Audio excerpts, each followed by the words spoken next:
It's the foreheads. It's the foreheads. We're in our rooms and we're talking about AI. What's going on, everyone? And welcome back to the greatest disaster on the internet. It's the Foreheads Podcast. You got Goldenboy, Reinforce, Bren, and Aang from Avatar, The Last Airbender, joining us here today to talk about his quest to destroy the fire dude and how he's going to accomplish that. Aang, your thoughts? Yeah, I am a little child, so I do not know very much, but I am very powerful with the wind. Do you watch Avatar? Yeah, I saw that you just got to the end of the first season, right? I did. Yep. I am, I think, on the final episode, but maybe like Haven't we I discussed might have it? 2 or something. Yeah, but we podcast? progressed. Yeah, we're just getting weekly check-ins, you know, Okay, seeing how the okay. update's going. Wait, we got a good one. Hold on. Gentlemen, your weekly check-in with Sideshow. Go ahead, buddy. You cut out halfway through, so you just sounded like one of those airline controllers where you can't hear what the pilot's saying, so you're just worried that you're going to all crash halfway through. Some turbulence. I hate you. We once had a flight to Lithuania when we were going to a LAN in TF2, and it was with a really fucking terrible UK airline called Ryanair, who just give you the most basic packages possible, and then you have to pay for everything else. Like, I think that they tried to pass something where you had to pay to use the toilet, which is just so fucked up. When you're in a tube. I think they tried to implement something. Oh, I don't know. I can't remember. I don't keep up with Ryanair policies, but they when we landed in Lithuania, there was like a little bit of a cutout on the captain's mic, and so it said, "Thank you for flying Ryanair. 90% of our flights land successfully on 90. time." And we were like, that pause between 90% of flights land successfully and on time, we were like looking at each other like, what the fuck? 90% is low, no? Yeah, of course it is. What they charge for the bathroom on flights for 1 hour or less. Oh. Yeah, that's right. I mean, that's just the equivalent of your mum saying, "You should have gone before we left, shouldn't you? Yeah. You'll listen to me next time." Ryanair is a notorious airline, though, for just trying to cut costs wherever they can. Yeah, I just despise that with all my heart. Like, when you go on Google Flights and like you find something for like $300, and then you need to add luggage and add something else, and it's like twice the amount, and I'm like, yeah, what's happening here? What's the point of that? Like, at that point, just charge me the actual price that I'm going to pay for this freaking flight. I would love that. When I booked a flight, I went for the cheapest airline from the UK to South Korea. Yeah. That's a long flight. It was like 450 quid. Which is like airline. Yeah, that seems pretty like good. $600. What airline? Air China, I think. Oh, yeah, Air China. I had to go through Beijing, but it was a flight, you know. It wasn't great, but it was a flight, and they took my bag, you know. If you're traveling on a budget, I get it. You know, I did a flight, trying to remember where it was. I think it was from Portugal to Istanbul. I'm drawing a blank on what it was. All I remember was when I approached the front, they freaked out because my bag apparently was too big to fit in the overhead. But it was a normal size bag, and the overhead was normal size as well. But yet, for some reason, they were flipping out on us. So then I ended up just checking it in, and I was like, yeah, I mean, I guess so. But I checked it in at the gate. So I'm like, if it makes it there, then I'm gonna walk around Europe with no clothing. I mean, dude, it'll be lit, but we'll see what happens. You know, same pair of underwear. Luckily, it made it there, but it did get a massive dent on the the actual thing. For not long haul flights, but for stuff from like Portugal to Istanbul, they what's so funny? Sorry, I'm giggling because you just raised your arm to point, and it looked like a beaver was coming out of your armpit. It's like a small weasel's trying to escape. The amount that you flash your armpit hair around is truly incredible. Magnificent. Tank tops are nice because they're quite freeing. Yeah. Right. I have to wear a tank top because the law permits me from showing my nipples. The law, Oh, law. Okay, I thought it was a lore, yeah. But then, you The do law podcasts and you gotta stretch and you do the typical, like, reaching back. I stretch a lot, man. And people think, I don't know. My stream have started calling me a himbo. What's a himbo? Like a bimbo, but a man. A himbo. I'm down with that. What a great word! Because I do it without realizing. I'm like stretching like this. I'm like, stretching, like fucking flexing all the time. Yeah. And they're like, he has no idea what he's doing. But it's just like, it's like a classic man bimbo thing, apparently. You should get banned on Twitch for that, honestly. What, you can't show those guns legally like that. Oh my God. True, actually. True. And the same way Josh should get banned as well for looking like Lex Luthor's cousin. Like, there's just a lot. Did you guys get over what you look like? This is exactly what you look like. What do you mean it's exactly what I look like? I don't look like that at all. I have hair on my face. That's number one. Well, you have something that's offending somebody somewhere. I don't know what. To finish my point. To grow something. Go ahead, Bren. Finish your point. To finish my point. Short form. What do they call them? Long haul flights. Long haul flights. Yeah. Short haul flights. Yeah. Long haul. What? Short. Yeah. For shorter flights, the overhead cabins are usually smaller, which is probably why your American one-fits-all bag probably didn't fit. No, but the cabin was the.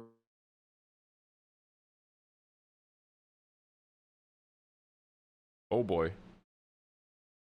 Well then, I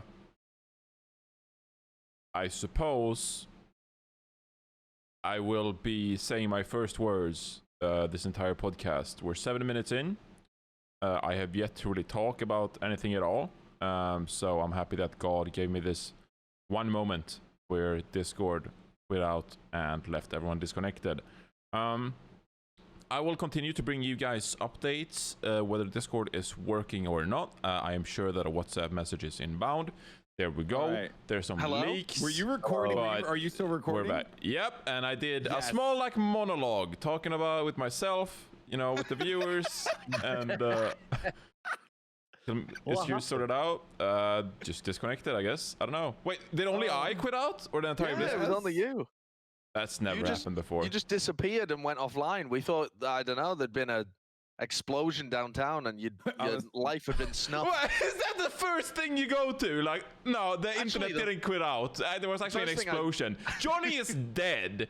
It's not that he forgot to pay his internet bill. He's dead. That's the first reaction. I mean, times are rough right now. We had an earthquake a while. Like, what was that? Like a week ago, there was an earthquake. Like that was long. It was a big one. It was like a 5.2 or something, wasn't it? It was big, Bren. It was. It was like for 6 seconds. I've had. Yeah. I've been hearing explosions outside of my window. Oh yeah. Yeah, which is fireworks. I don't know. So the 2 nights, it's been going on for about 3 nights now, and the first 2 nights, it sounded like just normal fireworks. But then last night, I heard a sound that I hadn't heard until my days as a youth living in a particular area that I will not name. Wait, is that the Bronx? I'll neither confirm nor deny. But I heard a sound, and then I went to go and inquire with another individual who lives in my household. Who's that? Who were you going to inquire with? Just a random soul who happens to live here as well. All right. That I've been, no relation. known for many years. No relation. No formal, no blood relation, of course. And then she's like, that sounded like something I've never heard before. And now I'm like, I wonder if like motherfuckers are outside just trying to start some explosions and stuff. Yeah, like, I'm just curious as to what's going on. She's going wild out there, people. Be careful. Yeah. Maybe. I heard. Sorry, Johnny. Go ahead.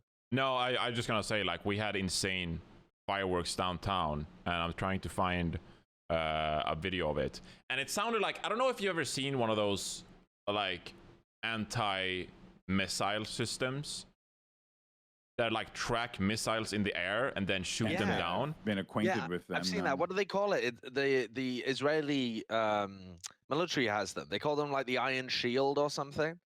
They shoot down missiles? Yeah, I'm trying to. You know this? Iron Dome? Because No. I had some friends that lived in Israel that I used to play TF2 with, and they would send me like Snapchat videos of them. It's so weird. They were like celebrating when the missiles were being shot down from that were coming in from, presumably from like Hamas.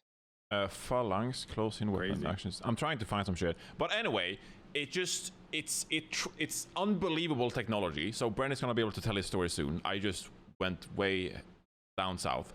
But it tracks missiles in the air with like a laser system.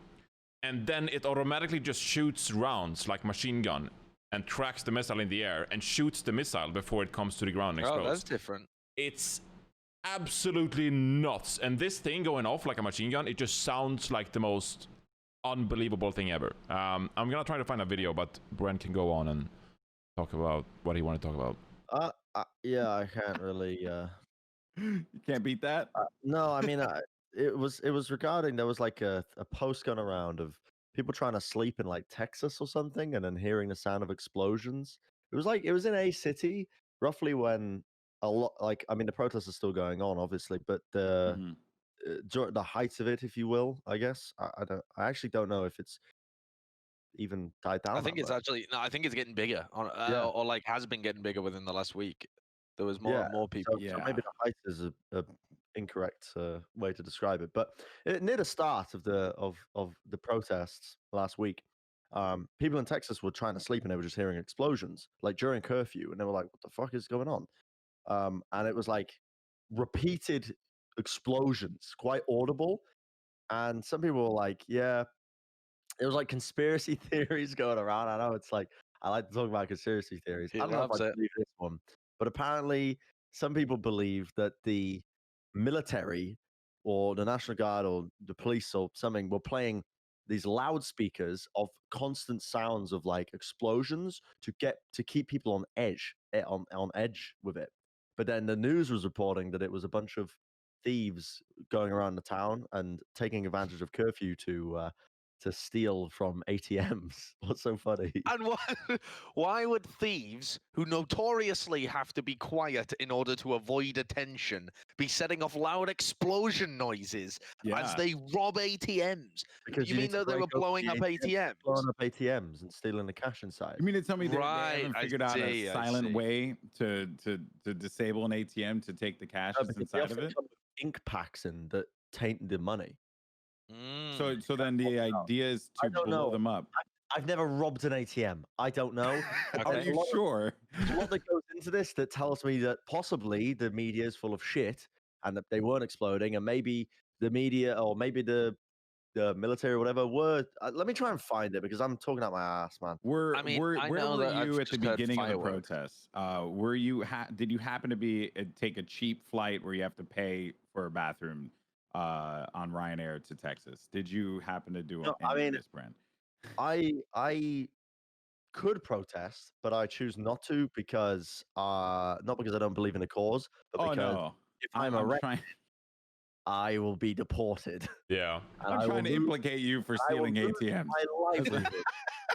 All I'm trying to do is implicate you for stealing from ATMs. That's all I'm trying to do. How much money even is in an ATM? Because like if you have if you have a pretty solid salary, and I'm not going to name a number, but if you have a pretty solid salary, like surely it's not worth even your time, because the reward can't be that big. I think you have to be pretty desperate to rob an ATM. How much money is in one? I think there's probably quite a bit, but I don't know. Let's Google it. How much money is in an ATM? The average size machine can hold as much as $200,000. Oh, jeez. So if you do, in off hours, most machines contain less than 10,000. Still, news of a number of recent big scores ATM thefts have probably only made the crime more popular. This was from 2010, so it may have changed since then. Yeah. Okay, so I've got an update on the ATM story. All right, on the explosion story. All right. A lot of evidence and a lot of actual images of the ATMs blown up. So it was people going around blowing up ATMs during curfew, taking advantage of, I guess, the police presence in downtown to go to the surrounding areas where they knew that there would be less of a response. Right. That's kind of strange because you would expect, like, with the amount of police and military that have been mobilized, I would think that there'd be potentially less happening because people would be they're actually already out there. But yeah, I guess if you just go to different places that aren't downtown areas, then no protest, and it's because it's like the dragging of police resources to these areas. But there was conspiracy theories that the police paramilitary were using psychological op methods in Philly, where they blast loud sounds at night to create artificial stress and disrupt sleep. And it was like this tweet, and like, it was a military technique used since Vietnam, and they pumped the sonic boom explosion sounds to break the will of would-be protesters. But no, it's just ATMs. And here's you have a video or something? Wait, hold on. There's a video I'm gonna send you here, John. Yeah, can you put it in the forward stock? What about a counter conspiracy theory for you, Bren? What if it's the banks and the police and the military blowing up these ATMs in order to fuel the idea that without police on the streets and without increased funding for the police, crimes like this would skyrocket? What if they're committing the crimes in order to prop up the necessity for the police force with all of the defund and abolition of police? That was essentially the conspiracy theory I was running. Because I was like, if it is, a situation where there's a lot of uncertainty going on, if you made people feel unsafe, then there will be an increased chance of them coming and check. I'm very careful with my words because I don't have a motive here. I just think it's pretty interesting, like the mental, psychological warfare involved. I definitely think that is something that would work. Like, whether or not it's happening, if you sought to destabilize things as much as possible, it would reinforce the idea that police were necessary and build opposition to the abolition and defunding the police movement. I think there's a lot of people that are out there who are already scared that, like, terms like defund and abolish the police just mean get rid of them entirely and let the thieves run free. Like, it's very, very easy for people to scaremonger themselves into believing that kind of stuff. You know what I think is crazy about that whole conversation too? Because defund the police, when I hear defund the police, and I've heard that term used even before it got popularized in its current state, it always seemed to me where it was just like, stop sending millions of dollars to the police to purchase military gear and equipment against the people they're supposed to serve and protect. That's what I hear when I heard defund the police. Like, don't provide them so much money. So I actually find it very interesting that the current narrative, which obviously is being spun up by particular individuals, is and I know why it's happening, right? Because it's all done in an effort to just divide people and get people angry. Like, anger and fear and frustration, like, certain groups thrive on that and they want that chaos to continue to exist. But just the whole nature of how this whole thing has come about is, like, actually mind-boggling, because Trump will say something that like, when he said they're very good people on both sides, and we're supposed to, like, interpret that as him saying, like, oh no, he's denouncing this. It's like, no, there was one side that were fighting for races, like they were fighting for the racists, and then the other side that were against the racists. So guess who are the good people? The people who are fighting against the racists, right? And then and we're supposed to, like, interpret his comments in, like, these ways. So I just find this whole thing to be rather perplexing. And did you see the fucking tweet where he? I mean, I can't believe we're being okay. I'm even getting sucked into talking about this. Hold on here. I want to show Bren's clip first before we dive deeper. I don't want to forget about this. He's posted it. There's no. It's just the sound of an explosion. Someone's recording, like, there's a bunch of police, and then they catch an explosion. That wasn't ATMs. That was just them blowing up a backpack. Is this a conspiracy theory? That is the question. And we're a bit crazy. We're all a bit crazy. There was the conspiracy. The thing is, there's a lot of misinformation going around with the protests. Like I said, I think on the last episode, Jesus about Christ, the DC blackout thing. I think this is another misinformation attempt by them saying it was caused by the paramilitary. Interesting. Yeah, the information war that's going on. What were you going to say, Josh? Me, I don't even want to talk about it, Alex. Honestly, it was just another utterly just stupid level tweet from President Trump. I don't even want to get. I didn't think we'd fall to the level of Trump tweets on this podcast. He just released today. No. Well, no. It was the fucking one was pretty dumb. It was the one where he was like, "Oh yeah, that 75-year-old man that got pushed over, probably a terrorist." Like, oh my god, you fucking idiot. Do we want to go here? Like, I'm sincerely asking if we want to go down this rabbit hole. Because I am completely against, like, whatever he wrote. It's fucking dumb. But I don't want to spend energy or time discussing something that's so obviously stupid. And I don't think it's in our listeners' best interest. You know what? I agree. You know what? I agree with you completely. Let's talk about the battle that has engulfed the four of us and has taken over our friend group here. Bren is at war. And who is Bren at war with, you might ask yourself? Could it be the, bunch of Overwatch fans angry about Bren playing Valorant? Or could it be people that maybe hate his prowess in GeoGuessr? Or perhaps it's the fact that he has joined my Minecraft server Guildtopia and is now looking to try and usurp the king. No, it is not that.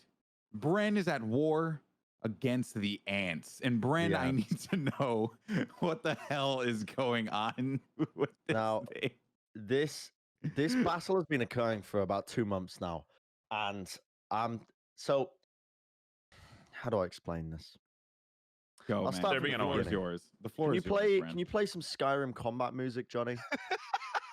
On it, sir. I'm on it. Though that is non-copyright, because I don't think we would get copyright claimed for Skyrim combat. I think you definitely DMCA. would, but it doesn't matter that much on YouTube because YouTube has systems to work around it. Twitch doesn't. We'll get onto it later. Talk about the fucking ants. All right. 4 minutes. Starting now. The year is 2020 in the month of May.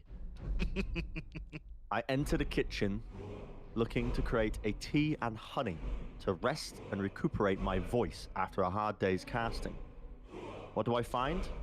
A line of ants roaming around the kitchen. Wow. Now, the ants hadn't really found their goal as of yet, but I underestimated them at this point in time. I didn't know the extent of the ants. I didn't know how far they could truly go. So I swept them up with a brush, put them outside, and thought that was it. Job done. Food's been cleared up. The ants Great success. You won the first battle.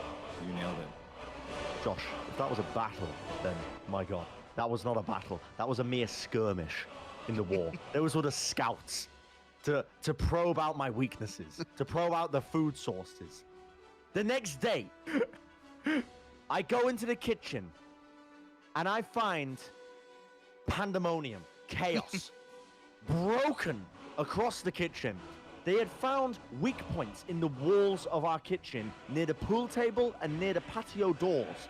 And they had worked their way underneath the walls because our house is so shittily made. They had found their way underneath the walls. So what did you do? How does that happen? Wait. I didn't do anything yet. They went underneath the walls and they had gone up the counter into my food area. No one else's, just mine. And they were going after my honey, they were going after my avocados, they were going after my jam, they were going after anything they could get that was a high energy dense food source. So I had to chuck it all away, and I was like, right, this is fucking war. I pull out, I go into my mind palace. What do I remember? Cinnamon. It messes up with the pheromones. Cinnamon messes with the pheromones. I pull out the cinnamon, and I inflict acts that would be banned by the Geneva Convention. I block off the exits and the entrances of where they were coming from. I cordon off an area using cinnamon, so the ants are now lost. Their connection to the outside world using pheromones has been broken, cut off in two, and they are lost in the center. And I just go to town. I have dual-wielding bounty paper rolls, and I'm just slamming them. Destroying them as I've cordoned them off, and I eventually clean them up, and I create barriers of cinnamon between my food and the various levels, so they will not be able to find it. It's like hiding in plain sight. Wait. So your strategy was not to put the cinnamon at the entrances. I did. Right. I thought that you would just put a ring around your food and left kind of Kurt's food as strategic distractions. No.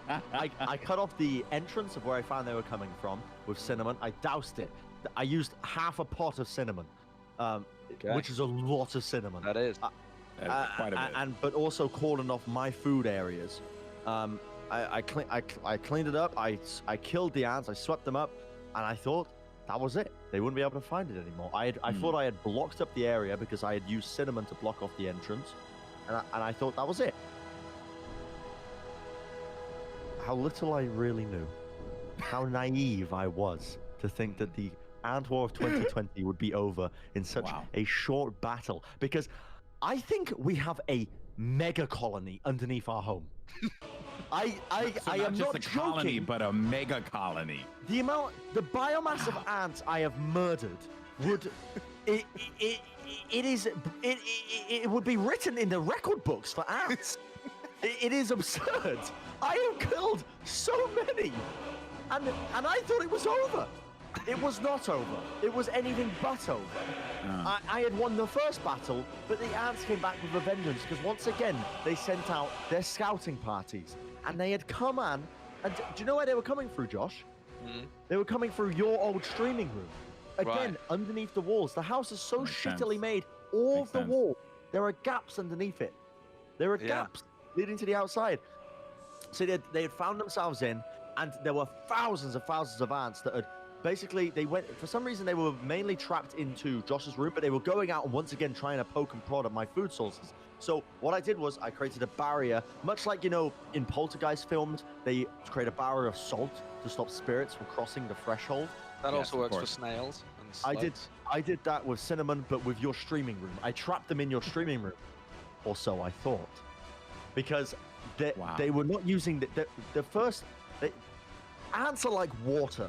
They find the easiest way to escape, the path of least resistance. Ants are not like water, they're like lightning. They find the path of least resistance to get what they want. So I blocked the easiest path for them, which was underneath the door with cinnamon, and I thought, well, that's it, I'll leave them to it. They climbed through the cabling in our walls. Oh my goodness. And got into our kitchen that way, which is impossible to break off. So I had to think outside the box. So what we've been doing, because we've been having the ants and the scouting parties are coming in, I've noticed that we've got a lot of hunting spiders roaming around. And I find one or two, and so they're quite easy to spot on the kitchen floor. And so what I've been doing is I've been capturing them and using them as mercenaries to essentially enact warfare on the nests themselves. So I captured the hunting spiders in our kitchen, and I place them where the ants are coming from to just go to work, to just hunt. Oh my God. That's incredible. I've done this twice now with the hunting spiders. And it works to a degree, and I think it's a reasonable deterrent. And I thought I was winning the war up to this point. I thought I was winning. Kurt, my strategic advisor, my general, had ordered ant poison, and he's been in a kerfuffle with the ants before, and he has bought the same ant poison. And he said it worked a charm. But the ants are going to be everywhere for a short while, but it works a charm. I was like, okay, I trust you. He set up the poisons, and I checked on it every hour of every day for at least 2 days. And slowly but surely, the ants were being battled back. The poisons were being filled up with the carcasses of the dead, and the ants were slowly being pushed back. That was battle number 2. I thought the war was won. Oh my goodness, what a twisting, turning story. The war is never won. True. It's true. I finished streaming last night, 3 o'clock in the morning. I want a snack because I haven't had dinner. Obviously. I go down to my kitchen. Yep. Where it is. I'm disgusted to find that the ants had now found a way through the inner workings of our dishwasher to enter the main kitchen. My goodness. The main kitchen area. And I've i've got a video. I can't show you the video, but there's images in the WhatsApp that I think if I copy I'll copy them and put them in the in the dock for you, Johnny. Brent, I feel like what you need right now is someone to go in there and just okay. Destroy But here's it. what I did: 3 o'clock in the morning. I gotta take this into my own hands now. I gotta go. So I find the rest of the ant poison, and I set up 3 ant traps all over the kitchen in very strategic areas. One by the bin, one by the dishwasher, and one where they were climbing up onto the counters again, just on the ground floor. Makes sense. And this is at 3 o'clock in the morning. I come back this morning, and it seems to be doing work because the problem is a lot less worse, but they are still there. I am convinced that there is a mega colony underneath our home. Could be. And I was reading about ant mega colonies, and I was researching them. You know that guy who makes videos that tell you that your life is a simulation? What? The begins with K. What? Cool, you know the guy makes educational videos. Casablanca?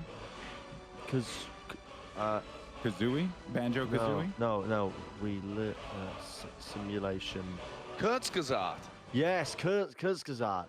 Right. Yes, him. Yeah. He made a video on ants, talking about how ants have more biomass on Earth than humans. And there are wars that go on without us noticing between ant colonies. Yes. But one thing that also happens is that some of the ant colonies come together to create mega colonies. Yes. And I think there is a mega colony underneath our house because I have killed so many ants. So many! And they just keep coming back stronger than ever. How much poison do I have to go through? How many laws of the Geneva Convention do I have to break? How many mercenaries do I have to hire before they give up? Leave my honey alone. You know, I think what you have to do, Bren, is because I've done obviously a fair amount of this kind of pest killing before. And really what it boils down to is disinfecting everything. And it's actually good because you're friends with Mr. Clean. So Mr. Clean might be able to just come in and be able to fix all that for you. Yeah, we just need to be a bit more cleaner because we leave like you don't need a lot. You don't even need that much food to attract an ant problem. It's like 1 or 2 crumbs on the floor, and then that's it. You know? Yeah. No, honestly, ants. So we had a problem with roaches in our apartment. Oh, that's disgusting. Yeah, dude, it was bad. Like, so our building, the people who live here, they just don't take care of anything. And me and my unnamed roommate, we have a lot of like. Wait, do you mean Cynthia? I can neither confirm nor deny.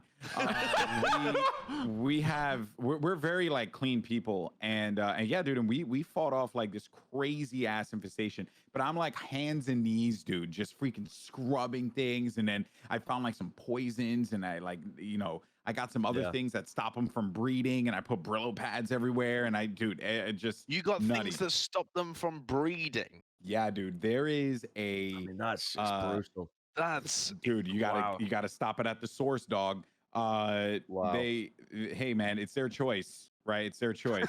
True. So there's this thing that you get. It's like this. It looks like it almost looks like the part from the spaceship on the Enterprise, right? So it's like a cylinder, but then at the edge of it is this like plastic pill thing that's attached to it, and you snap that, and then this like liquid gets shot into that like small cylinder thing, because that's all cotton, and the cylinder or the liquid, I should say, emits like a non-toxic for us and for dogs and for animals and for like cats and stuff, but for roaches it's a very particular formula that prevents them from breeding. And then they slowly die, like little by little. Wait. How does it stop them from breeding? Let me explain it. You can go a lot of different routes here. You can go like the women can't get impregnated, the dicks fall off, the balls stop producing shit. You know, you can go a lot of directions with how they're not possible to procreate. I didn't go and interview one of the roaches and ask them on the main stage whether or not their balls work. Geneva Convention, you know, maybe it's said. I don't know. I do think though that it's kind of wild how we have this this constant war against pests and bugs and stuff, and and yet it doesn't violate anything, you know? Like everyone's just like, yeah, if you want to get rid of them, like spray them directly in their faces with a raid spray and just murder them on the spot. It's fine. Don't worry about it. I mean, what's the counter argument though? I'm not trying to advocate for, you know, pest rights or whatever. I don't know what that's even a thing. I just think it's like wild how like some things we're just okay and accept. You know, we accept that we will murder a bunch of cockroaches over the course of our lives. I don't think that cockroaches have particularly high abilities to experience suffering. You don't know that, though. Have you talked to one? They can't talk, Alex. This goes down. Clearly, if Bren's freaking ant war can create mega colonies and they can fight each other. You didn't see that movie A Bug's Life, dude? They feel, bro. Bug's Life has also that's got some fantastic Actually, people have been referencing it recently because it's like the what are they called? Are they the grasshoppers that are like the oppressors? Yeah. And the ants have to just work from them constantly. Emotionally an awful movie. Like it's actually, you know. Really? Yeah, like actually kind of is. It's hard sometimes. At the end of the day, though, slapped. I love that game. Probably one of my What favorites. game? Bug's Life on PlayStation. That thing was was it PlayStation? Two films, right? Was that Ant's Life and there was Bug's Life? There was Bug's Life and Ants. Yeah. Ants, I think Ants was more to do with just the survival of the ants in their colony and them just reacting to their outside environment. Whereas Bug's Life was very specifically a battle of the ants trying to throw off their oppressors, the grasshoppers, who were manipulating them and using them as forced labor. Bug's Life was quite good. Yeah, the movie was pretty good. Yeah, I actually have gameplay of Bug's Life game if you want to show it, Johnny. Okay. This leads down one of my kind of discussions, which I like to entertain. But I don't know if we want to go there. So I'm gonna show this clip first. Bug's Life. Crazy dog. PC it was a good game. Gameplay. Okay. First place HD. Oh my god, this video. Bug's Life PC. No, it wasn't on PC when I played it. It was on PlayStation when I played it. Oh, look at this Level game, 1. Dude. Oh, I remember this game. Yeah, PS1. What Bug's is this? Life, yeah. It was good. It was. I enjoyed it. I thought it was a fun game. And then like you eventually like, it was just a platformer. But I think it's crazy though how like these games I remember like this, or I remember playing Aladdin or Lion King and shit. And I'm like, but nowadays, dude, like who the hell is playing games based on movies and TV shows and stuff? Yeah, you know, like, Like I almost feel like there's also like not a lot of effort being put into it. That is someone I want to interview one day. I want to interview someone that makes these games. But I think that's a good thing that there aren't so many games just simply based on movies and TV shows, because it means that the games industry itself has branched out enough to be creative in and of its own right. They don't have to rely on the success of a movie or a TV show to springboard a video game. Well, they can just allow them to exist based on their own merits. Sure, but I mean, this comes back to the discussion we had last week, where I essentially said that I think when you want to start playing like MMORPGs or whatever, you want to be able to find a universe that you sort of like and you relate to in a way.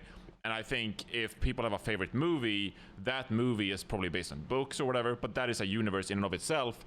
And so it comes back to, you know, scripting and writing backstory, and books do that better than game designers. So actually writing a new universe for a game is obviously much harder than just copying a universe. Ant War. I have no idea what. Whoa! Is that a desktop game where you like kill ants on your desktop? No. It was a Flash game where you controlled an ant colony, but you had to make them succeed. No, I've no idea. Dude, I'm just looking at it now, and it looks weird. I'll put it in. Okay. All right. Interesting. I'll put it in, Doc. This game, I played this game so much as a kid. It was like a 2003 game. So not to sidetrack, I just want to say I went on YouTube and put Ant War, and it led to a video about an Ant War battle of 3 armies that has 2 6.3 million views. That's the one by Kirk, isn't it? No, that's Ants Canada, apparently. Yeah, There's so an Ants Canada page on YouTube, and I'm going to watch this because it's 20 minutes of my life that I definitely want to invest. Yeah, so when Bren went on about his ant story, I might have overproduced the podcast and actually like had Skyrim music and ant war videos and stuff on the screen as he was talking about the story. But we might get copyrighted DMCA. I don't know, but I don't know. We should have let someone do an animation of it, but anyway. We kind of teased this at the beginning of the ant story, but it's so interesting, the DMCA situation that's happening with Twitch right now, because we make this podcast to go up on YouTube. And when we play stuff like the music, like the Skyrim music or whatever, what happens is YouTube has a system where it automatically detects the music being played, and any adverts that are being run on our podcast, that ad revenue goes instead to the music, the copyright owner. So we work for Skyrim now. Yeah, we're making money for Skyrim. Money off of this, so yeah. But I think that's a pretty good system. And it has its own problems with like people making false copyright claims and stealing the ad revenue for videos and stuff like that. But it's an okay system, because otherwise you would have to totally take down the video. And that's what Twitch is having at the moment, is that because it doesn't have a system where ad revenue or sponsorships can instead get flooded to the actual copyright holders. And also it wouldn't really make sense because the Twitch has a different model of monetization that's more to do with subscriptions and donations. But because it doesn't have that, they're now just issuing DMCA requests all over the bloody place, including on clips that are like really, really old that still have music attached to them. And people are getting copyright strikes and like threats of their channel being taken down. It's wild. Yeah, I haven't gotten any of those. It's just luck of the draw, though, I think. I think it's clips from 2017 to 2019 is what they were focusing on. I heard that there was a big, it was like an internal thing with Twitch versus the music industry, that they're trying to negotiate something, and the music industry is using it as a negotiation tactic to say, I think this was just a hypothetical, wasn't it? I don't think this has actually been confirmed or reported. No, it's like it's a conspiracy theory. Yeah, it's a conspiracy theory. Let's make that very clear at the beginning. Yeah, because Facebook has organized a deal with music labels so that you can stream with their music, because they've bought the rights to, they've like paid the music industry a huge amount so that all the streamers on Facebook Gaming can use music from certain labels. And Twitch, that's nuts. Twitch might, so the theory goes, Twitch might have been in the process of doing that, but not have offered enough money. And so the music industry is trying to show, like, we could crack down whenever we want. You need to pay us a lot of money by, like, issuing strikes all over the place and causing this issue. But which I think would be a very effective negotiation strategy. Yeah, but these happens, once in a blue moon as well. Because I've had actually quite a lot of DMCA strikes on my YouTube channel, because I used to upload clips like 5, 6, 7 years ago where I was younger and I didn't realize how big of a deal this was. But it comes in like waves, and what usually happens is they hit with like 20 songs or 30 songs at a time. So when I get that email with a copyright strike from YouTube, there's like, hey, this was like a DMCA strike based on like a list of like 30 songs that we're currently trying to like track down and shut down. So it's not all songs from all labels or like all records or whatever. It's usually just like a list of 20 to 30, and that's why some haven't hit and why others haven't. But they usually look for like, there's probably some like sound pattern or something that they search through the VODs or something to identify what songs it is. And so, if you had played one of those 20 or 30 songs or more, maybe it's hundreds, I don't know, you probably were DMCA striked. But, if in the future they come back looking for like Africa by Toto, I mean, we're screwed. But that just hasn't happened yet. So that's sort of, comes in waves. I put a thing in the doc as well. DJ Wheat had someone on his show, The Fields. The Fields of Wheat. Great name, by the way. And he was talking about some of the stuff that's going on, and Gunrun had noted it. And for those who may not know, Gunrun is kind of like, he's like the OG of broadcast engineering. The first music concert on Twitch, which I believe was Ultra, Gunrun was on the ground getting the stream, like plugging the stream and sending it through a laptop and doing all this crazy stuff to try and like get this footage and put it live on Twitch. Pretty nuts, the stuff that he did. So anyway, and so he would know about this better than most, but he did say that just deleting your VODs and clips will not be enough. And Universal and Warner are getting ready, or Time Warner, which I believe is the same company now. Who knows? It's all mega conglomerates. I actually tying games on NBC Universal. So yeah, apparently they're getting ready to issue, and I didn't intend to mention it, just the fact that it's NBC Universal. They want to do DMCAs on live streams themselves. Now, I actually have some insight into this because I was at the company when all this was going on the first time. Twitch hired a group of individuals to create Twitch music, and that was going to be used as a way to create a connection between Twitch and the music industry. Obviously, great relationships were forged with like, you know, the folks who make Ultra or Monster Cat. But a lot of it was, it's very slow moving, the entirety of the music industry. So what's very interesting about this whole thing is that it was always a matter of Twitch didn't have the capability to be able to live DMCA for music labels on live streams, but it was coming.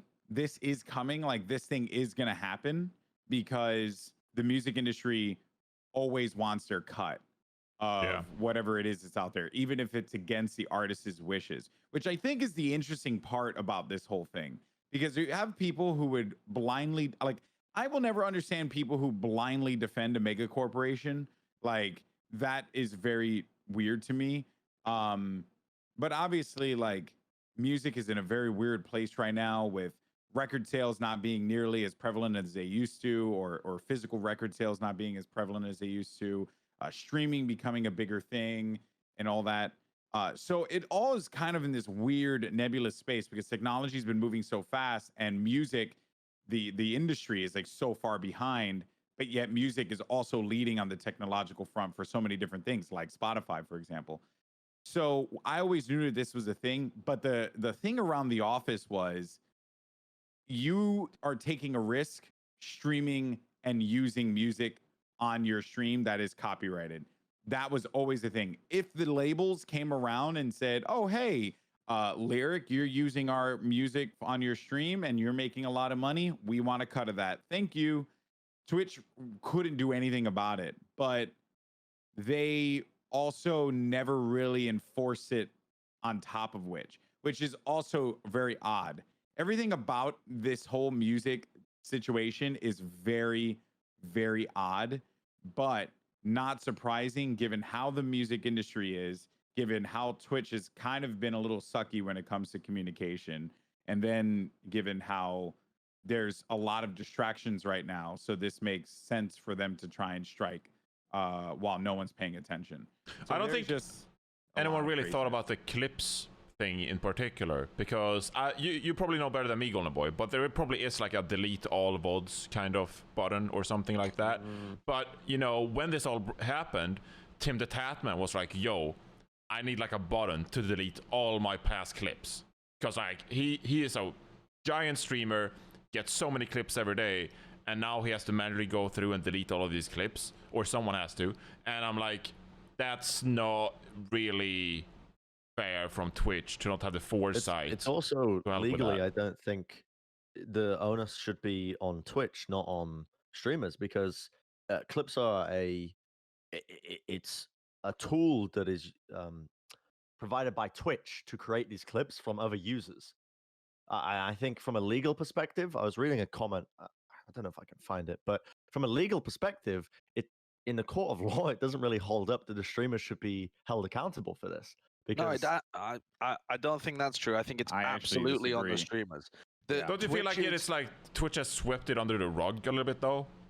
It doesn't matter if you're streaming and you use music, you're accountable for what you did, and I'm not saying they're not accountable. I'm saying that if a clip gets called up as a streamer, then because it was a user that made it, And if the VODs aren't available anymore, and if it was a user that made it, this clip from 3 years ago that just got scanned in the system that they didn't know was made, right? Yeah. Then are they still? Yeah, they broadcast it in the first place. They didn't know that the clip was, because they broadcast it in the first place. The streamer is still liable on it. Yeah. Yeah, because they made that video at the beginning. Like the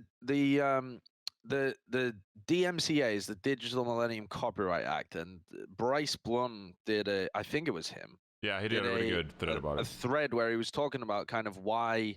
I think it was him. Maybe I think Ryan Morrison also did one as well, and I was reading both of them, so I can't remember which talked about which. But they're talking about basically like the Twitch has to enforce these. These companies are given.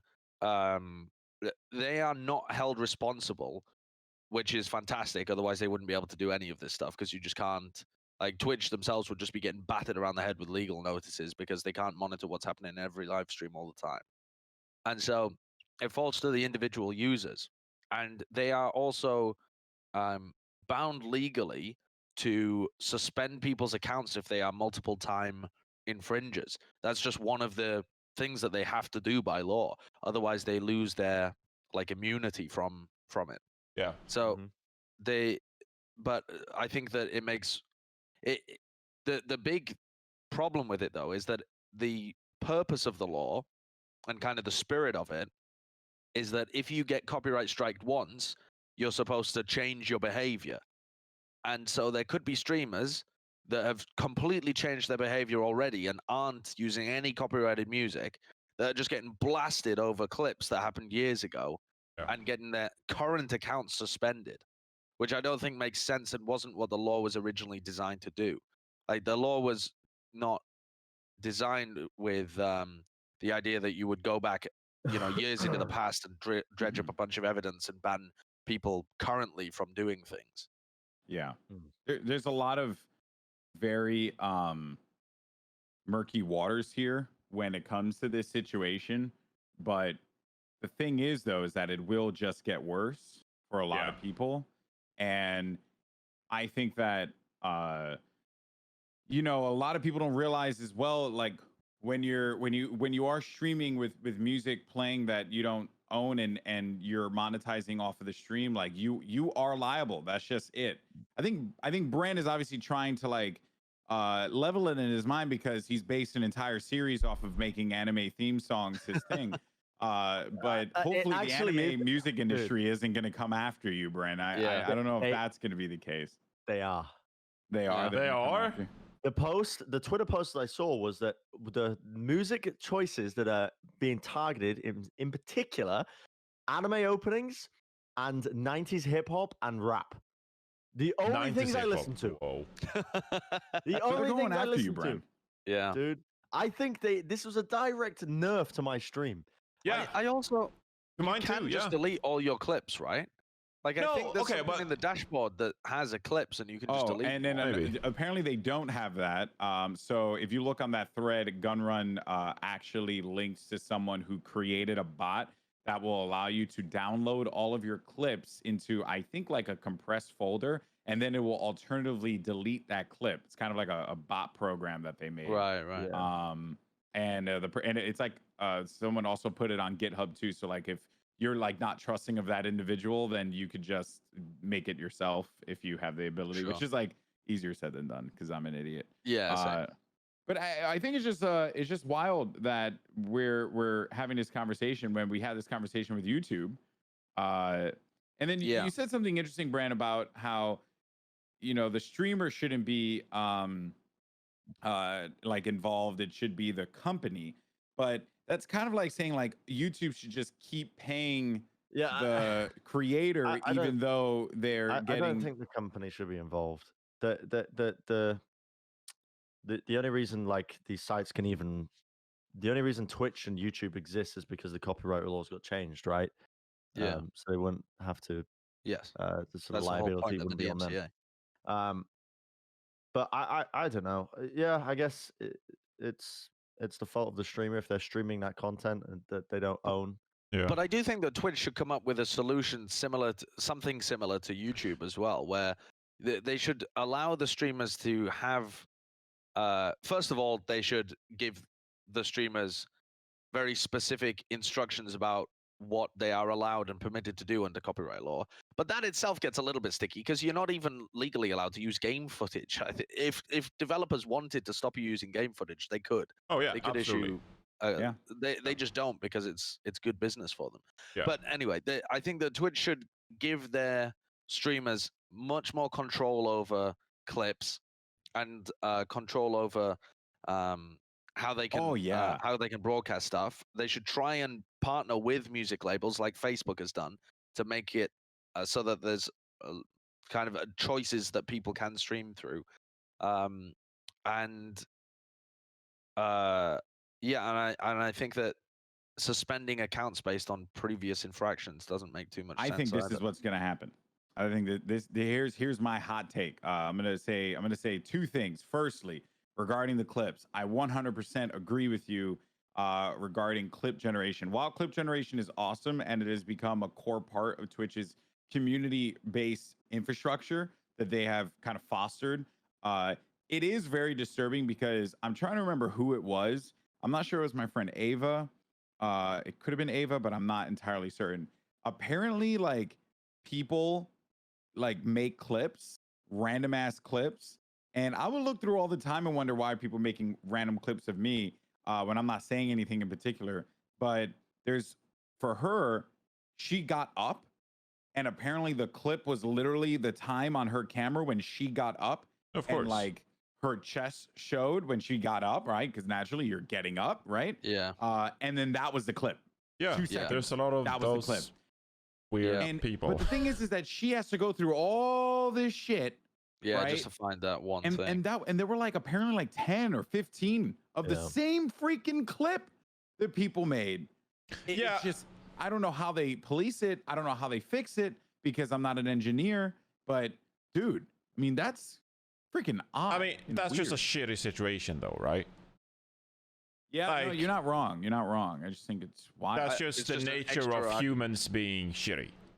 Yeah, it's an extra argument though for streamers to have more control over their clips and to be able to kind of go through them yeah, I mean, it's a complicated situation, and my take essentially is that Twitch has some responsibility here, not legally, but it's in their best interest as a streaming platform to help streamers work around these issues as conveniently as possible. Because I don't know what deal Facebook has currently with music labels, but that's a big thing. Like Bren talked about how, you know, he plays a lot of like that music that's being targeted.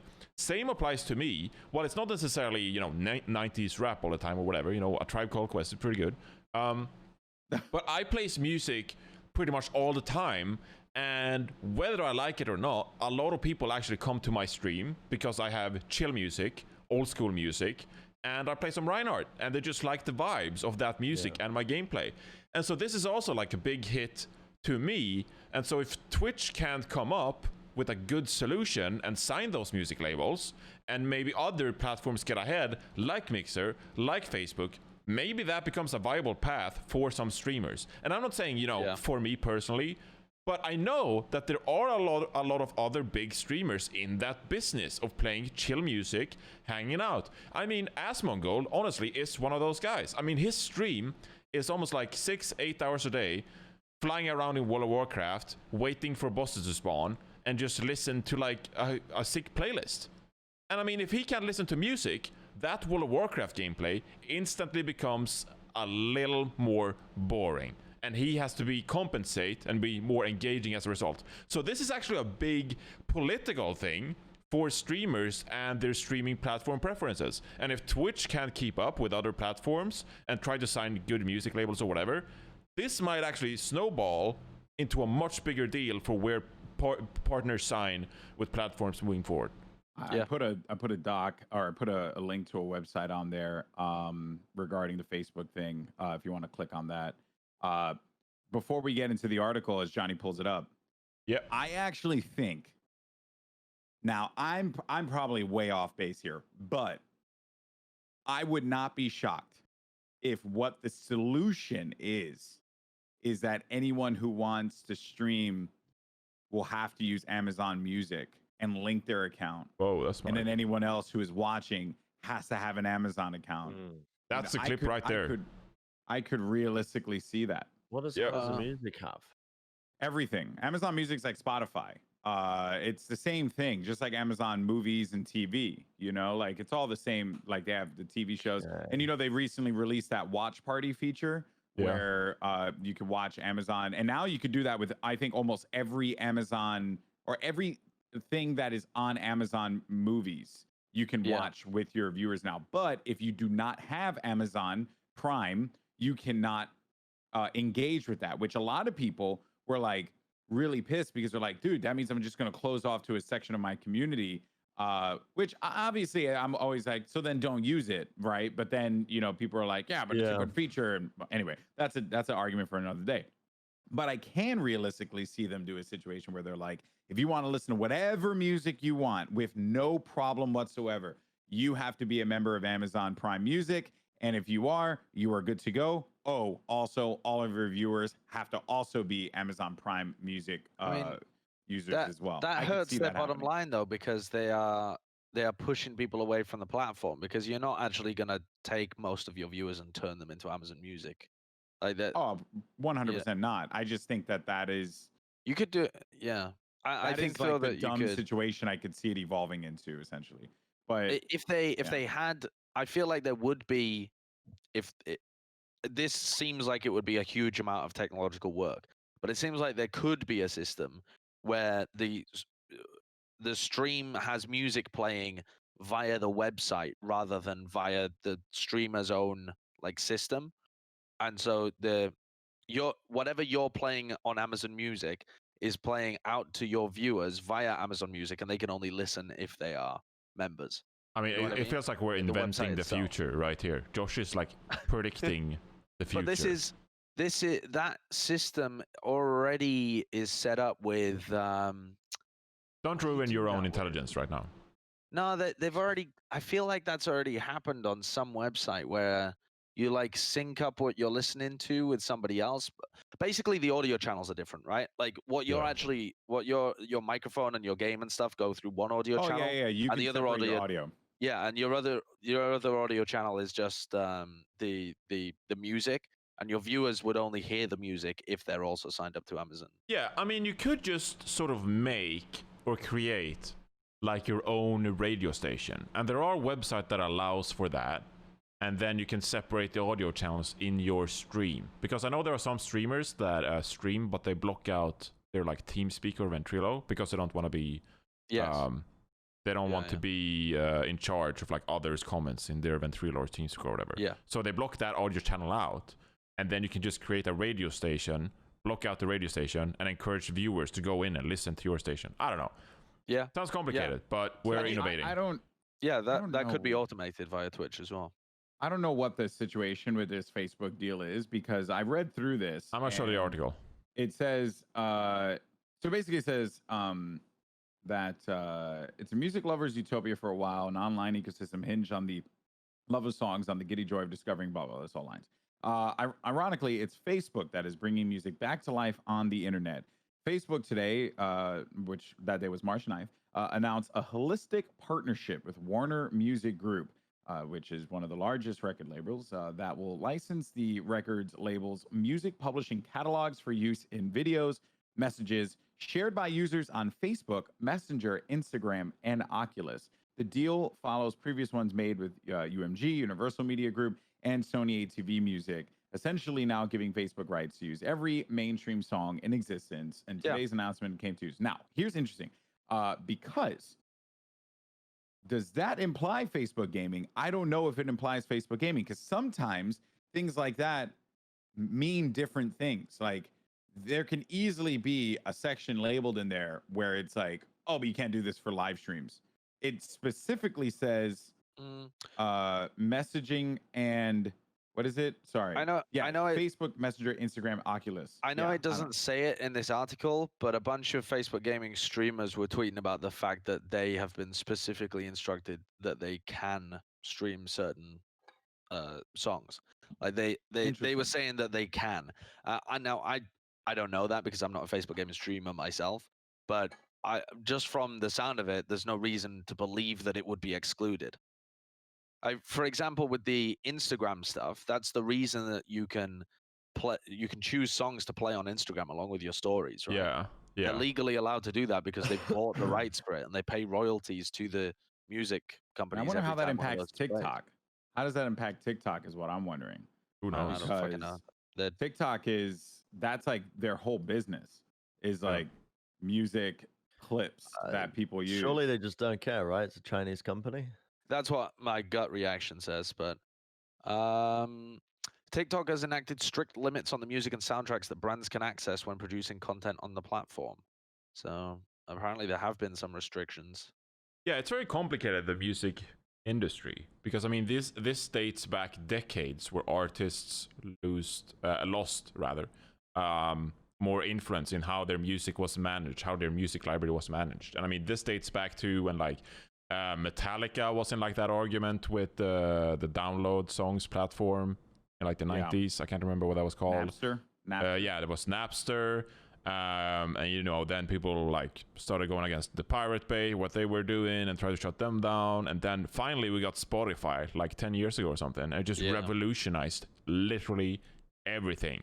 It just turned a page. So I'm always for like supporting the artists and stuff, but it's hard to judge how much of this is just like labels being. I mean, this is an artist as well. It's all labels. Like, did you see Trainwreck tweeting at 21 Savage asking permission to use his? Did you see that? No, I did not see that. Yeah. He directly atted. Let me see if I can find the tweet. He directly atted 21 Savage saying, "Yo, these 50-year-old people at the record labels are just trying to pump out DMCA requests like they're the Viagra pills for their limp dicks or something." I don't know. Yeah. He was going fucking hard, and then 21 Savage just quote tweeted it and was like, "Yeah, sure." But that doesn't mean anything because he doesn't actually, as far as I'm aware, like that guy, the artist does not hold their the rights to the copyright. It's the label that holds those. So he can't even influence that unless he's in one of the very rare circumstances where he does own it. I did look at Morrison's post. And it was actually there is some good little tidbits in there that I will include here so you guys could use it for visual. Which is important to note because there are little things that you can do. So it's, you know, the thing clearly says, I received a DMCA takedown notification. What do I do? It says option 1, you can do nothing. You may be inclined to simply allow the DMC takedown notification to process. While this may result in a strike on your channel, the receipt of a strike may not be an issue depending on your circumstances. In many cases, strikes will resolve or otherwise be removed from your account within 3 to 6 months, depending on the specific platform's policies, which is true. Option 2, you can contact the rights owner. You're entitled to contact the rights owner directly to inquire about the reason and nature of the DMCA takedown. In some cases, the rights owner may be willing to retract the DMCA takedown notification based on a promise or agreement that you cease the distribution of their content. So I guess, I don't know, I may have misread it, but we'll go through the last part. Option 3, you can file a counter notification. Filing a counter notification, also known as a counter in response to DMCA takedown notification, is appropriate if you have a bona fide good faith belief that the content in question has been removed as a result of mistake or misidentification while filing a counter. Then there's some other stuff. But then there's the argument about fair use. And apparently legally, fair use is a defense, not a right. This means you are basically saying, yes, I infringe, but it's okay, and here's why. Nothing is fair use until a judge or jury says it is, and that is a very expensive roll of the dice.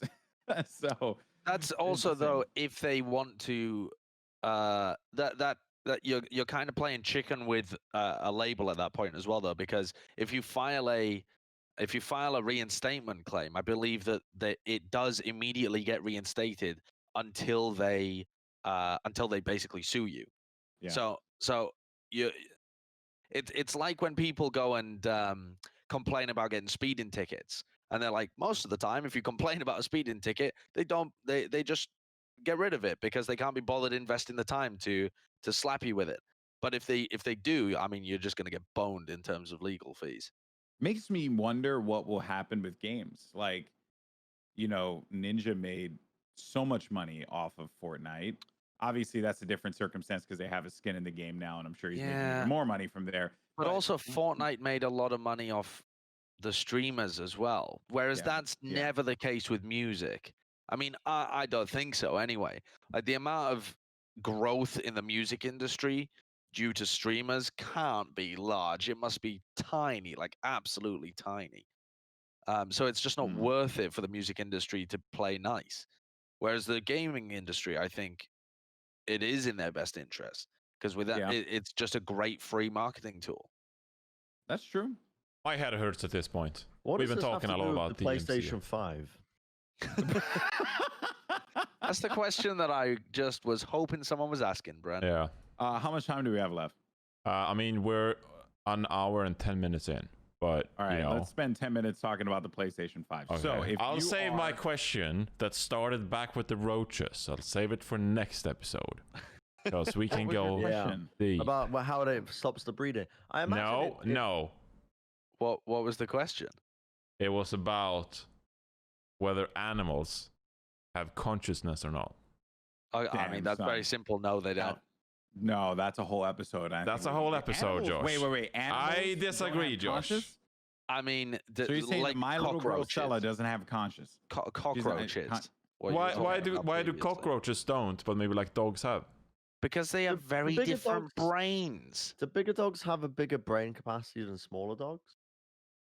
I'm not sure actually, because it's not always just a linear progression based on size of brain. Mass. Like End of trailer.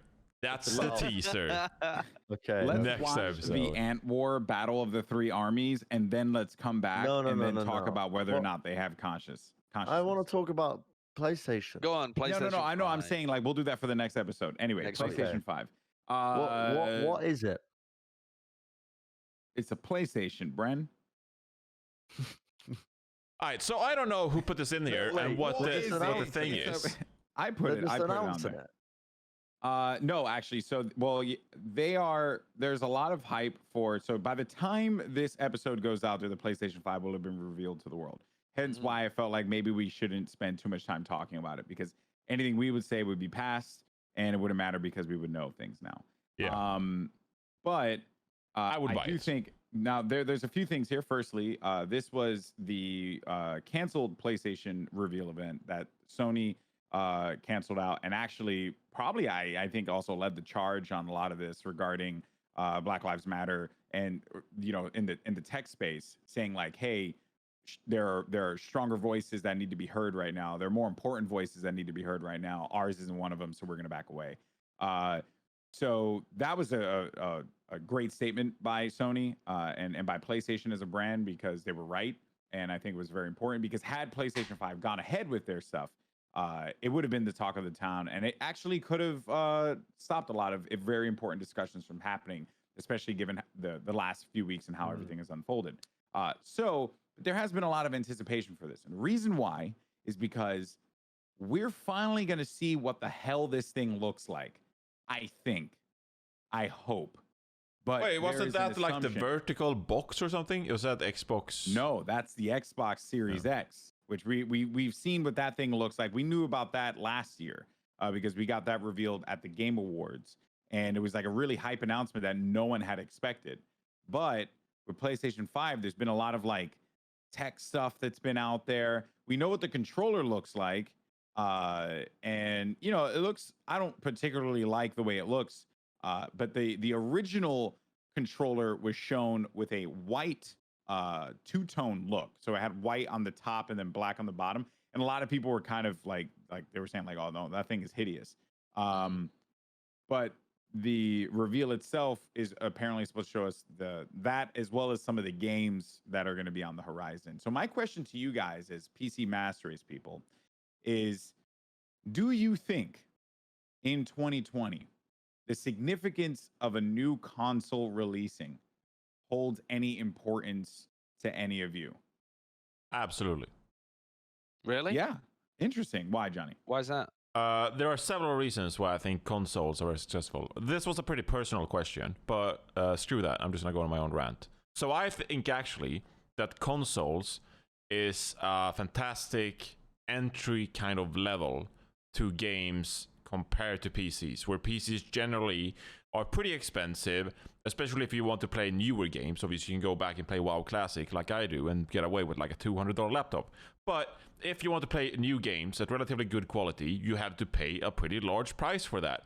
Whereas consoles sort of serve as an easier way to get access to those games without having to pay the big price.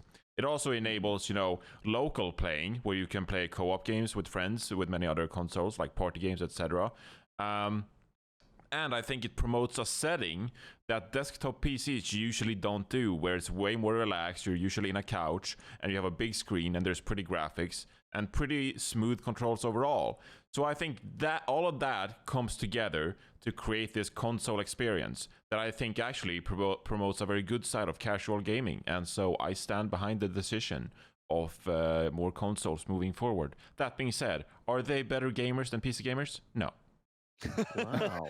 Well, that wasn't the question, but I do like that you took it there. Go on. I went and looked up a bunch of stats just to see. I'm going to paste this in the document as well, because I think it's a little confusing when you first look at it.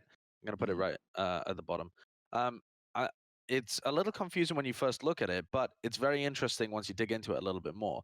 And it basically just shows the amount of sales, and each number there is 1 million sales. So you can look at the 2018 and you see that there was 5.59 million. I have to pay. You have to pay? No, I think you just have to remove your ad block. Oh, wait. Oh, no, wait. View for free. Yeah, you just... Oh. What? Do you use this website? Do you have an account on Statistica? No, I just Googled it and I found it and I can see it. I mean, I don't know. Can you guys not see it? No. That's really weird. Okay, well, I'll describe it to you anyway, because like I said, the graphic itself is a little confusing, but it basically breaks down how many millions of consoles were sold each year from 2007 to 2018. I would assume that that's because 2019 data hasn't been publicly released yet or something, but it's fairly recent data anyway. And the general trend is that overall consoles, and this includes handheld consoles like the Nintendo DS and the Switch as well, though I suppose Switch is kind of a little bit of both. They kind of declined from 2008 to 2016, but then they went back up with the release of the Switch for 2017 and 2018 a little bit. But the sales of PlayStations and Xboxes and stuff have been fairly static. The PlayStation 4 since like 2014 has sold around 5, so like between 4.77 and 5.69 million every year. So they're still pumping them out. But I just thought it was interesting because you framed the conversation as like most people are trending towards PC games. But I think that might just be our point of view as PC gamers, because as far as I can see, like from this graphic, it seems that outside of people, if you take away the handheld consoles of like the Nintendo DSs and the Switch as well, that broadly speaking, people are just playing the same amount of console games and buying the same amount of consoles as they always were. Does it make a difference that a console releases earlier than another? Do you think by like a couple of weeks? I don't know. It has created. There has been some instances where it's actually interesting to ask that question, because there have been instances where one has like impacted the other and one has like colossally failed. The most famous one that colossally failed was, I want to say, the Sega Saturn. Sega made a lot of bad decisions. Actually, would love to do a whole episode just on the failure of Sega as a console manufacturer, because it's really it's incredible, like all the things that they did right and then all the things that they just did horrendously wrong. But I believe it was the Sega Saturn that was announced at E3, and then they were like, you can buy this right now, and then everyone was like, wait, what? And they thought that this was like going to be some freaking huge ass deal. But the thing is that we didn't have back then the information technology that we have now. So back then, when they did that, everyone was like, wait, what? How now? But they haven't even marketed it. They haven't even talked about it. So apparently all of these companies, and as the news started to come out of LA and trickle outward, and then news outlets started to get word of it because no one knew that this was even happening. The game, or not the game companies, but the I guess the retailers had no idea. So then out of nowhere, they just started to get trucks of these things that were being like parroted out. And then they were getting like correspondence on what they needed to say and the stanchions and where they needed the displays because they had to display the items. And it was just a clusterfuck to the point where no one bought it. And it was just a colossal failure. Yeah, but they came out ahead of everyone else. And it was just a disaster. Maybe it is a case of the times, because I just looked up the release dates for the consoles because I couldn't remember what happened. But I didn't even realize this, but the Xbox 360 came out a year earlier than the PS3. Yes. A year earlier. And you will note that the 360 kind of owned the marketplace. Now, you can also dominated the marketplace. You can make some arguments, though, that it was not a global dominator. While it did have presence in Europe and was very strong, no, I mean, Asia just wasn't existent, right? It was non-existent in Asia. But the PlayStation 3 was also one of Sony's greatest disasters and blunders ever. Really? Because what they did, well, and maybe not ever, because like, you know, some of the Xperia phones exist. But for PlayStation as a brand, when you rate the PlayStations now, I think many people would say PS2, PS1, PS4, PS3. I think it's like that could be the list. You could probably interchange PS1 and PS4. For many, the PS2 was like the greatest console ever created, right? Yeah, it was phenomenal. Yeah, millions of gamers, thousands of great games. It was awesome.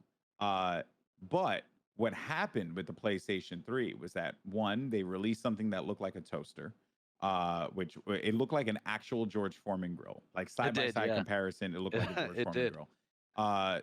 Two, they had a very odd marketing campaign. They used the Spider-Man font for the PlayStation 3, which threw off a lot of people because they weren't sure what that meant. They were like, is this is this tied to Spider-Man at all? Because people didn't know that. Also, if you remember some of the weird PlayStation 3 commercials, I'm actually going to find one because it's not hard. Johnny, what I'm going to send you right now might alarm you, but please understand that even though I do understand that you are in a home by yourself right now, you have to show this for posterity's sake. Or oh my God, what is the thumbnail? This where is this? It's in the dock all the way at the bottom. What the fuck? Go ahead and hit play on it. Guys, this was the PS3 marketing. It was, for some reason, they thought it was a smart idea to put this George Foreman grill in front of a toy baby as if this was like representative of the future.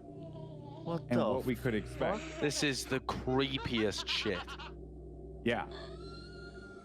What the fuck is this advert? That's so weird. That was real. That was an actual thing. And then in the comment section, the first thing I see is Hideo Kojima presents Death Stranding. That's yeah. So I don't know the origin of that, and if any of our listeners may know about it, I would really, really love to dive deeper into it. But it was just horrendously bad. Yeah, so, sorry to interject. No, you're good. You're good. The original point was like the Xbox 360 came out a year prior to the PS3, and it was a resounding success in the Western markets. But then the PS4 came out a week earlier than the Xbox One, and widely just blew them out of the park. And I wonder why that was. There are reasons for it. In the US, I'm looking at this graph now. It really hasn't blown the Xbox One out of the park. Initially, it did. In the US, initially it did, the US in 2013, which I think must have been the year that it was released, it sold it sold 0.14 million more. That's it. So here's the reason why the perception and everything was actually pretty negative, because, and this is like, again, this is the weird thing, and this is why I'm actually really excited for this generation, because this happens and it seems like it's already happening again. So that's why I'm looking forward to the PlayStation reveal tomorrow. PlayStation 2, right? What they came out with was a platform that just kicked ass, a great platform. And one of its big things was that it had a DVD player in it. So because of that, it was like all in one. It was at the time, it was like everything that you could possibly want. It was a DVD player. It had some decent games at launch, and it was just good. Also, the competition was the, if I'm correct, at that time was the N64. So the graphics were just 10 times better than the N64. Also, there's a very well-known story regarding the fact that Sony and Nintendo were going to work together to create a console. And then something happened along the way where Sony just went off on their own and then just made the PlayStation. So they're kicking all the asses, right? They then think that they are God's gift to gaming. So the PlayStation 3 comes along. They tell everyone that it is the strongest thing. It's like a very custom architecture and yada, yada, yada. The result was that when the Xbox came out, they actually made games on the x86 architecture. I don't remember the actual name of it, but it was basically the thing that people like normally would just code games on, right? Whereas PlayStation did something completely different, and they kind of went against what the developers wanted. So it wasn't very developer focused, right? For that reason. So third-party games oftentimes either were ported terribly or did not get ported to the PlayStation, or were not built on the PlayStation first. Hence why games like Call of Duty performed 10 times better on Xboxes. So we fast forward to the release of the Xbox One and the PS4. PlayStation changes their entire focus. It becomes about play and the developers and everything. And then Xbox says, we want to be the thing that takes over your living room because we think the thing that we're going to make is going to be sick, and we want to take over your living room. So what do they put inside? Be like a one-stop media box where you could just fucking do anything on it. They wanted you to connect your cable box. No, they wanted you to connect your cable box to your Xbox, and that is how you watch TV, and you controlled it with only your voice and hands waving around. And it was the Kinect. So the Kinect added an extra $150 on top of the price. Right. While PlayStation came out, and another famous E3 moment was that they announced just the price. I'm trying to find a video. It was actually this sick. Lore is lit, dude. It's sick. It's like the story is it's amazing. They literally walked up to the podium.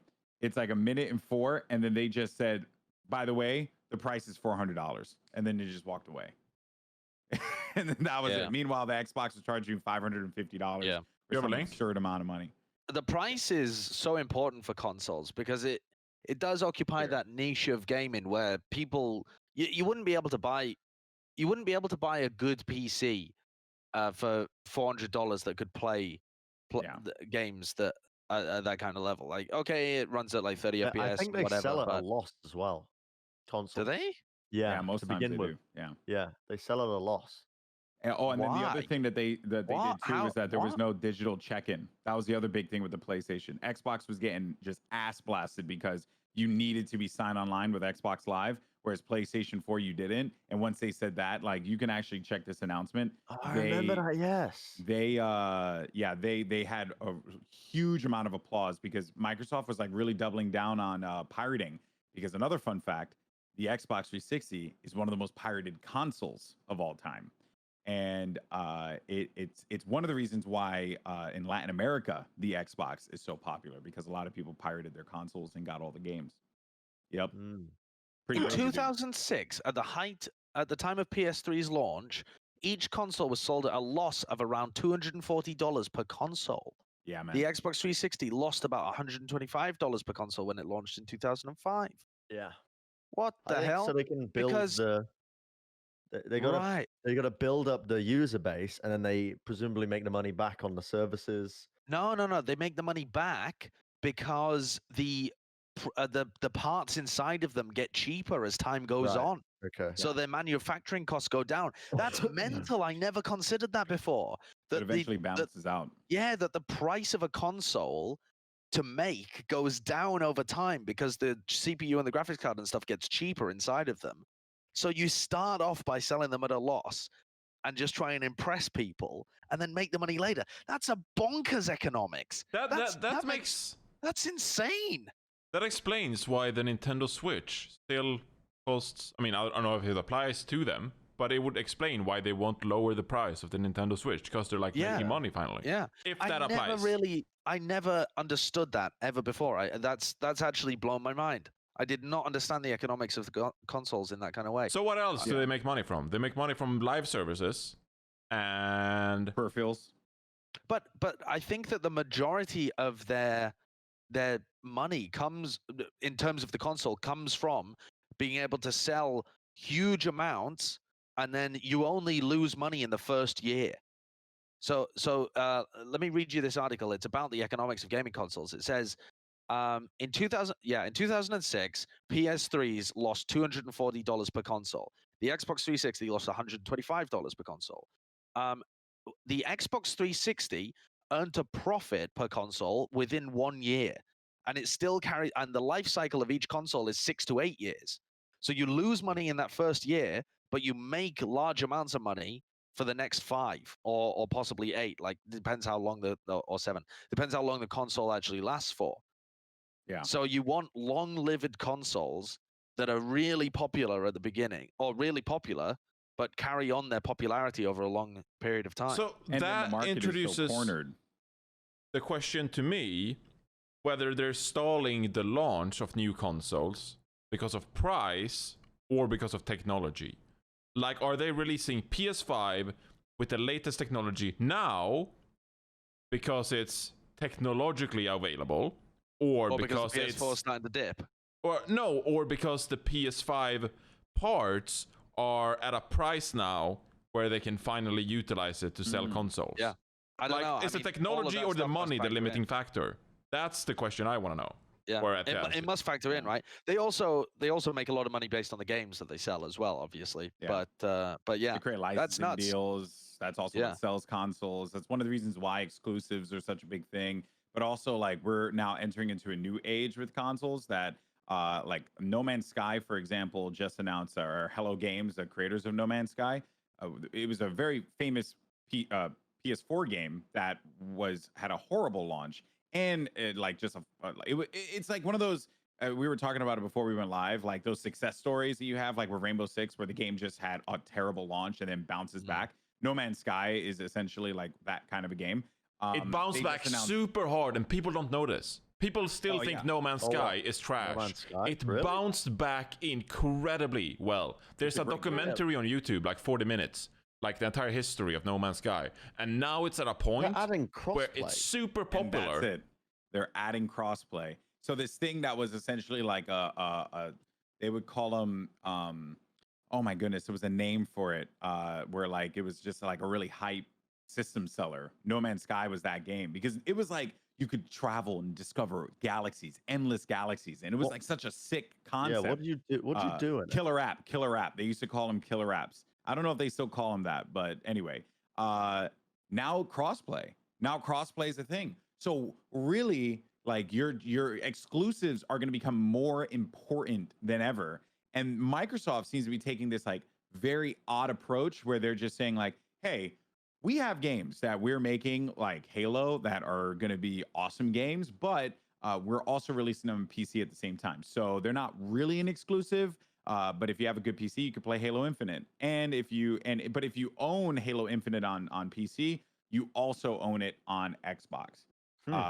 It's a very this is why this generation is so interesting. We are entering into a new world with console gaming that could actually bleed over into the PC market and in unexpected ways because of crossplay and because of cross-buy and cross-progression. Like, there's just so many question marks right now. And the one that's the most adverse to it all is PlayStation, because PlayStation is like, nah, fam, we keeping these things. Last of Us, you're only going to be able to play that if you own a PlayStation console. You won't be able to play that on PC.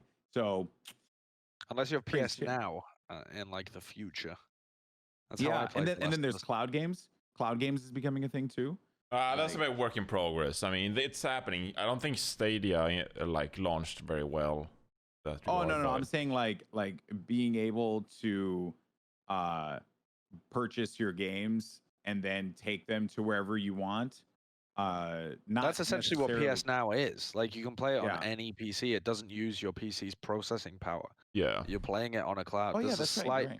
There's a slight amount of like input lag, but it's very slight, and it was a very good gaming experience for me when I played The Last of Us.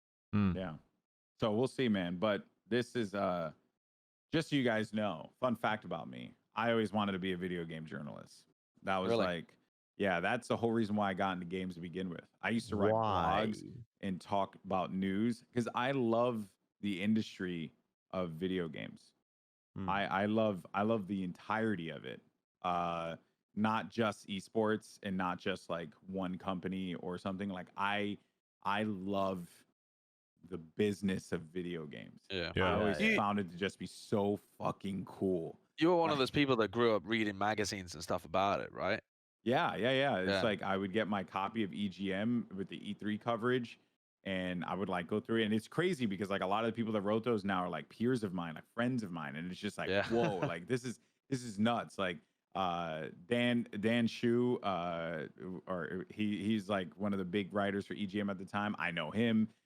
Che Chow, I worked with him at 343 when we did some Halo and Rainbow Six stuff. Like it's just nuts. Like how, but this was always my passion. So this is why I can go on for hours about it. So sorry to take over this conversation. It was a pleasure, Alex Goldenboy Mendes. And now, do cockroaches have sentience? Do you want to read some reviews and then we can say goodbyes?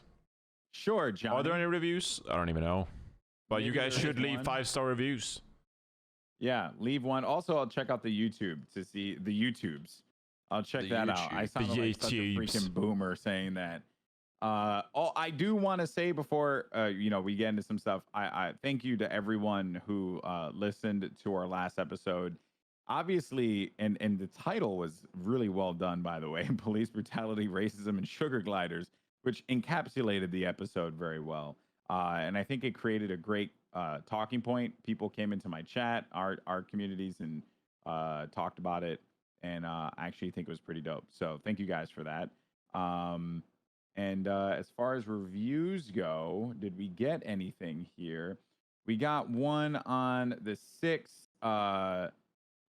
Actually, we got one. Please upload more on Apple Podcasts. Is one of the reviews here. Yo, that's so weird. Episodes to Apple Podcasts. So strange, great, dude. That's so strange because we upload on time. Like all of our podcasts are always on time. They're always Apple on time. Podcasts and Spotify. Yeah, this definitely isn't a conspiracy theory to make people watch more on YouTube. Yeah. Oh, okay. That's what they're referencing. Can you please upload faster to Apple Podcasts from YouTube? Love the podcast. Well, I always forget, Alex. I always forget. We've got so much stuff going on recently. Somebody has messaged me saying that nothing's been uploaded on iTunes in months.